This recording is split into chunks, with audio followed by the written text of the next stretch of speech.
व्यर्थ ना सुनने का अभ्यास बनाइए, ये अभ्यास से हो जाता है। अगर मंत्राकार वृत्ति की अभ्यास है तो एकदम एकाग्र वृत्ति कीजिए, कोलाहल मचा है, बस केवल इतना है कि स्वर गूंज रहा है और अपना मंत्र सुनाई दे रहा है, कोई शब्द अपना प्रभाव नहीं डाल पा रहा है। अभ्यास जो अधिक बोलने का, अधिक सुनने का, प्रपंच का भाव कर लेता है, पूरा जीवन निकल जाता है, अनुभूत कुछ नहीं होता, कुछ नहीं अनुभव होता। इसी चमड़े को सजाने संवारने में पूरा जीवन निकल जाता है। बड़ा विनोद का विषय है, शूरवीर कहा करके कायरता का आचरण दिखाना, यह विनोद का विषय है। भगवत प्राप्ति का लक्ष्य करके चलने वाला उपासक माया के मनोरंजन में विश्राम मान लेना, शरीर सुख को विश्राम मान लेना। प्रपंच में क्या कर रहे हैं, बोले समय नहीं कट रहा था, बैठे बातें कर रहे थे, ये खेल रहे थे, ये कर, समय यहां कम पड़ता है। समय उपासक को उसको लगता है कि और समय बढ़ जाए, और अधिक साधन करूं, निरंतर और नाम जप करूं। श्रवणनी और कथा नहीं सुनी हो, रसना और न गई हो, कानों से भगवत चर्चा किसी श्रवण फुटो जो अन सुनो। कहां हमारी स्थिति है, बहुत प्रपंच में राग हो गया है, प्रपंच कथन में, प्रपंच श्रवण में। और सिद्धावस्था कैसे मिलती है, बोले श्रवणनी और कथा नहीं सुनी हो, रसना और न गई। ग्राम्य कथा, विषय कथा, राज कथा नहीं, नहीं, भगवत कथा, केवल भगवत कथा, वही गान करना, वही श्रवण करना। जीव अपनी तरफ प्रमाद किए हुए है, संयम में रखो इसको। बहुत ही दुष्ट स्वभाव बनती चली जा रही, ये खाना, ये खाना, ये खाना, कभी नहीं आ रही। ये नहीं आ रहा कि जब लिखा है राधा नाम सुधा रसम, तो मुझे क्यों नहीं सुधा रस, अमृत रस का अनुभव क्यों नहीं हो रहा। ये कभी चाह नहीं पैदा हुआ, आज ये समोसा चटनी, आज ये पदार्थ, आज ये पदार्थ, इस दुष्ट को बढ़ावा देते चले जा रहे हैं। रसेंद्री को प्रमाद युक्त मत कीजिए। उपासक यदि सिद्धावस्था में पदार्पण करने का निश्चय बना लिया है तो रसेंद्री को प्रमाद से बचाइए, जीव को संयम में कीजिए, उचित सात्विक भगवत समर्पित आहार, अल्पाहार। किसी को अपनी आंतरिक वृत्ति का परिचय मत दीजिए जब तक भगवदाकार वृत्ति ना आ जाए। उठती है अपनी बात बताने के लिए अंदर से लहर, उसका दमन करो, दबा दो उसे और शमन करो, अंदर ही शांत कर लो। हम वहां गए थे कि हम आज सत्संग में ये बात पकड़ी, हम तो ऐसा साधन कर, बड़ा आनंद आता है हमें तो, जहां माला लिया बस आनंद आता। तुम बोल पाते नहीं, आया तभी आप बोल पाते। जब तक भगवदाकार वृत्ति ना हो जाए तब तक अपनी आंतरिक वृत्तियों को दबाओ, दमन करो, शमन करो अंतर में ही।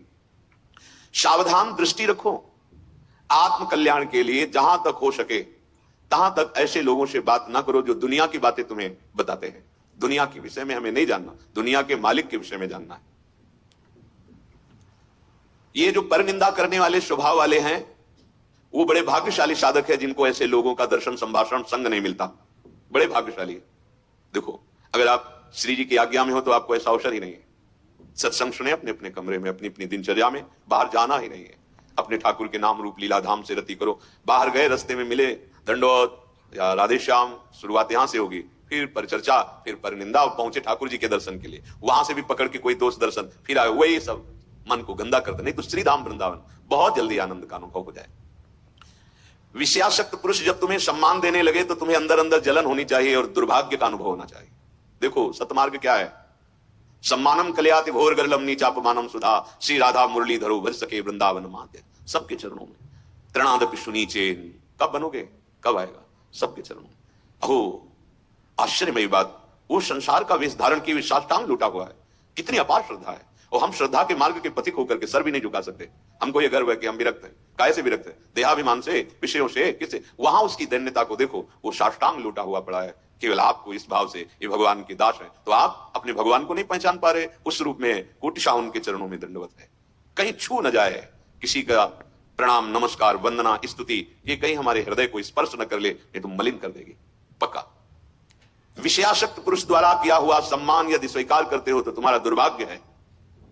हां, अगर कोई साधु कहता है भगवत मार्ग का, अहोभाग्य तुम्हारे, बहुत सही, चलो आगे, तो हृदय में आनंदित होना चाहिए कि प्रमाण मिल रहा है कि मार्ग सही है, संत वचन मिल रहे हैं।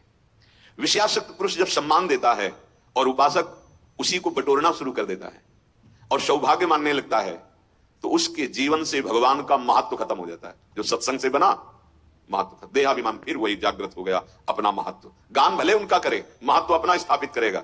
नहीं तो चौथी भगत मम गुणगन करे कपट तज गान। केवल भगवत चर्चा मात्र से भगवत प्राप्ति, भगवत चर्चा श्रवण मात्र से भगवत प्राप्ति। कितने ऐसे उदाहरण है महापुरुषों के चरित्रों में।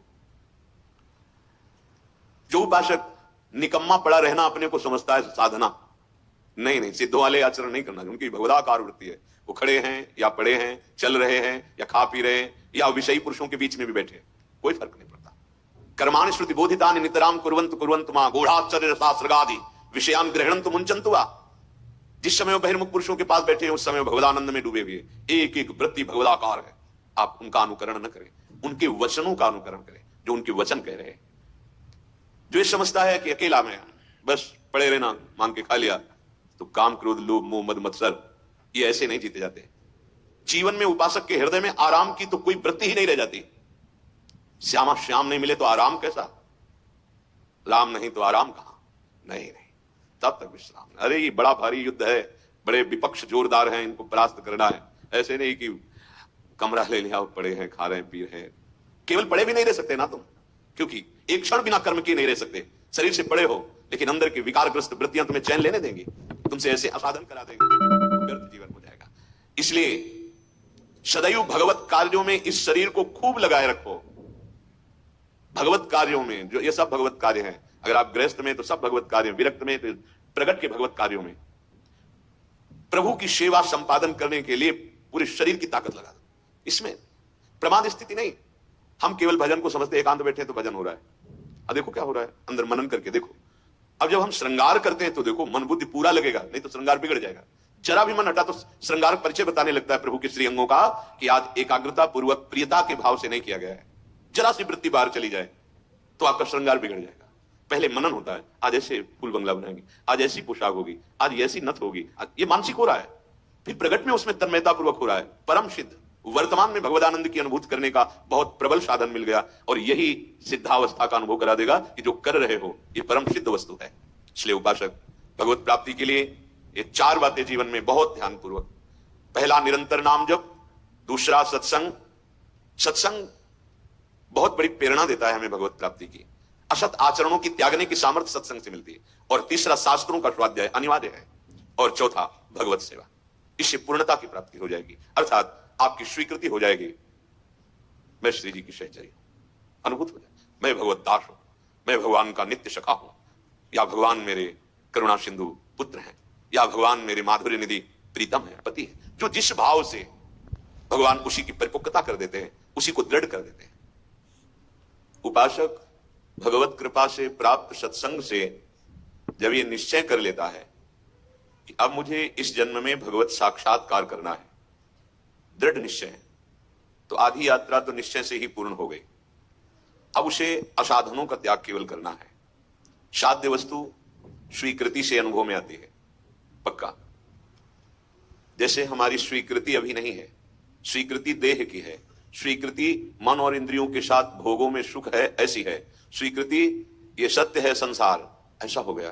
तो देखो हमें भास रहा है, सत्य भास रहा है, मैं तू मेरा तेरा अच्छा बुरा। स्वीकृति ये इतना कठोर हृदय कर देती है, भाई भाई की छोटी सी संपत्ति के लिए हत्या कर देता है। इतना कठोर हृदय कर देता है, पूज्य जनों का अपमान निरादर बड़ा। यही स्वीकृति इतना सरस हृदय कर देते हैं, जरूरत पड़े तो अपने प्राण दूसरों के लिए देने के लिए। परहित शरीर से धर्म नहीं भाई। परम धर्म की स्थिति स्वीकृति से, परम प्रेम की स्थिति स्वीकृति से। विश्वास कीजिए, स्वीकृति ही हमारी गलत हो गई। आत्मबोध स्वीकृति से ही होता है, भगवत प्रेम स्वीकृति से ही होता है। मेरे प्रिया प्रीतम, बस और कोई नहीं। ये स्वीकृति ही तो है, मेरे तो गिरधर गोपाल दूसरों न कोई। स्वीकृति, पर यह स्वीकृति बहुत दुर्लभ स्वीकृति है। जीवन में जब तक चार बातें नहीं होंगी तब तक की स्वीकृति भगवत मार्ग की पुष्ट नहीं होती। सबसे पहले निरंतर गुरु प्रदत्त नाम जप, मंत्र चिंतन। दूसरा, इसकी पुष्टता के लिए सत्संग अति अनिवार्य है, अति अनिवार्य है। सत्संग नहीं तो भजन नहीं बन सकता। भजन न हुई संग बिनु। अगर भजनानंदी महापुरुषों का संग नहीं, भजन नहीं बन सकता। पहला, निरंतर नाम जप सदगुरु प्रदत्त, ये दिव्य स्वीकृति के लिए अत्यंत अनिवार्य है। दूसरा, भगवत प्राप्त महापुरुषों की वाणी का अर्थात सत्संग का नित्य श्रवण। तीसरा, शास्त्र स्वाध्याय, आचार्य वाणी, महापुरुषों की वाणियों का एकांत में स्वाध्याय मनन सहित। और चौथा, सेवा, गुरु सेवा, इष्ट सेवा, परिवार की सेवा, समाज की सेवा, राष्ट्र की सेवा, विश्व की सेवा। ये चार ऐसी महामहिमामयी साधन वृत्ति है जिससे ऐसी दिव्य स्वीकृति होगी कि असाधन अपने आप मिट जाएगा और दिव्य साधन संपत्ति प्रकाशित हो जाएगी। पहला, गुरु प्रदत्त नाम मंत्र अभ्यास निरंतर का। दूसरा, महत्पुरुषों का संग सत्संग। तीसरा, अध्यात्म वृत्ति को पुष्ट करने वाले महापुरुषों की वाणी शास्त्रों का स्वाध्याय नियमित रूप से। और चौथा, सेवा। ये आपकी स्वीकृति को बदल देंगे। स्वीकृति ही भगवत प्राप्ति है। आप सच्ची बात समझ लो, मनन की हुई बात कह रहे हैं। जहां स्वीकृति हुई सोहम सोहमस्मि अहम ब्रह्मास्मि, वो ब्रह्मबोध की तरफ पहुंच रहा है। स्वीकृति हो गई मैं स्त्री मैं पुरुष मैं कर्ता मैं भोक्ता, तो दुर्गति की तरफ बढ़ रहा है। सारा खेल स्वीकृति का। बड़ी महिमा इस स्वीकृति की है, पर यह स्वीकृति बड़ी दुर्लभ है जो असत स्वीकृति को मिटाकर सत्य में स्थित कर दे। यही स्वीकृति, तभी कहते भगवत प्राप्ति बहुत सरल है, बस ये स्वीकृति नहीं होती। लाख उपाय करो, बार बार यही बना रहता है मैं पुरुष हूं मैं स्त्री हूं, मैं ये भोगा मैं ये भोगूंगा, मैंने ये किया मैं ये करूंगा, मेरे पास ये है अब मैं ये प्राप्त कर लूंगा, बस लोकवत। इसी स्वीकृति से हमारी दुर्दशा हो गई।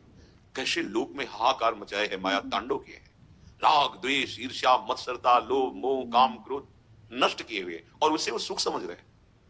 माया के दासत्व से मुक्त होना ही नहीं चाहते, स्वीकृति बदलना ही नहीं चाहते। ऐसा प्रभाव कुमति का छा गया है कि सुमति द्वारा स्वीकृति करने की हिम्मत नहीं पड़ रही। मैं प्रभु का हूं और इस जन्म में सिर्फ मुझे प्रभु को प्राप्त करना है, दिव्यानंद की अनुभूति करनी है, स्वीकृति नहीं।